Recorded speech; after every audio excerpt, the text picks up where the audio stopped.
So we are in our McQuain gym on the third floor here at the hospital, and I'm standing in front of some of our newer robotics equipment that's part of our RAMP program, our Robotics and Mobility program. This is new technology that has been added in the last year or so that has greatly expanded our capacity to provide services, cutting-edge technologies and treatments to our children that have allowed us to do computer interactive gaming and things to get objective data and results. Kids can compete against themselves, try to do better. Good way for us to track outcomes data.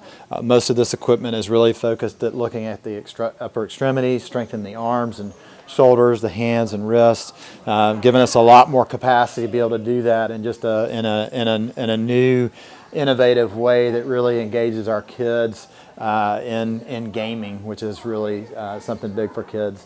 So this is actually stimulating certain muscle groups at the right time in sequence.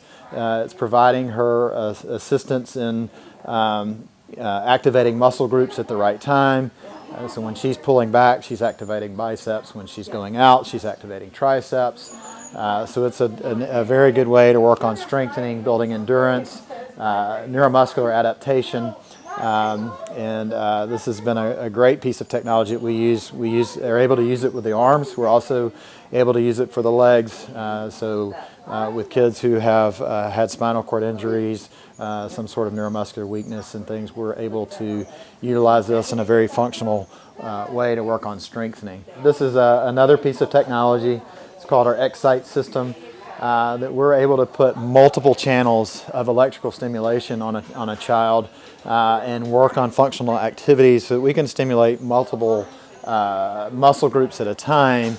Let's say we wanted to work on a child being able to come from a sitting position to a standing position and even be able to throw a ball. We can put electrodes on their legs, their hips, we can put it on their trunk, we can even put it on their scapular, shoulder stabilizers.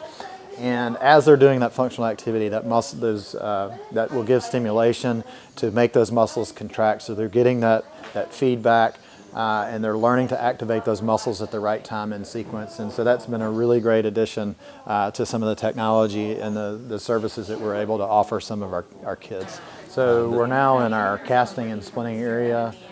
Currently our casting clinic is going on. We've got physical therapists in here, we've got physical therapist assistants, we've got athletic trainers, we've got orthotists and prosthetists from biotech, all working together to help some of our children who have limitations and deficits in their range of motion, generally at their ankles, whether it's due to muscle tightness, neuromuscular issues that are going on.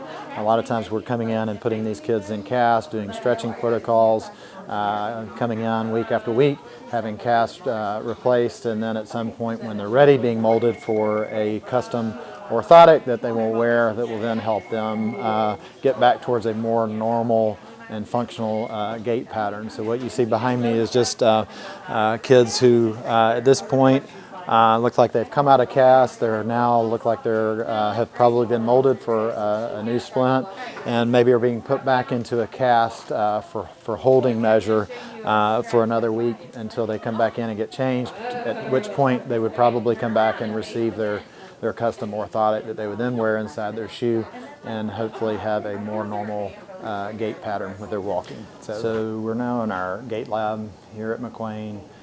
This is one of our one of our technologies that we're very, very proud of. This is one area that is a highly collaborative area that we're working with orthopedics to help make potential surgical decisions, help make bracing decisions for kids that might need either surgical intervention or bracing.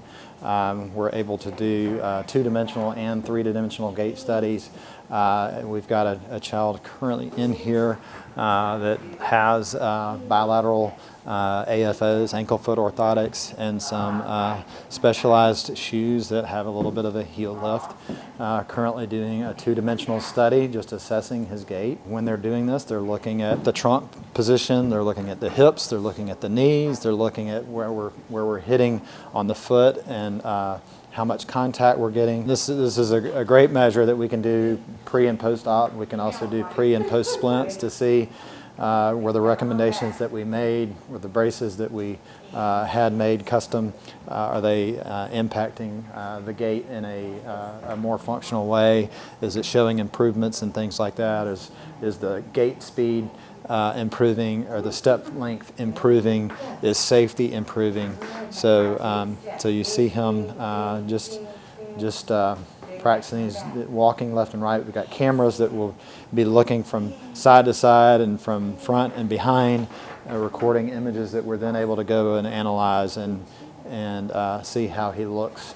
So thank you, Monday Morning Quarterback Club, for taking a minute to tour with us here at Children's. We appreciate all that you do for us and for our children and the families that we serve.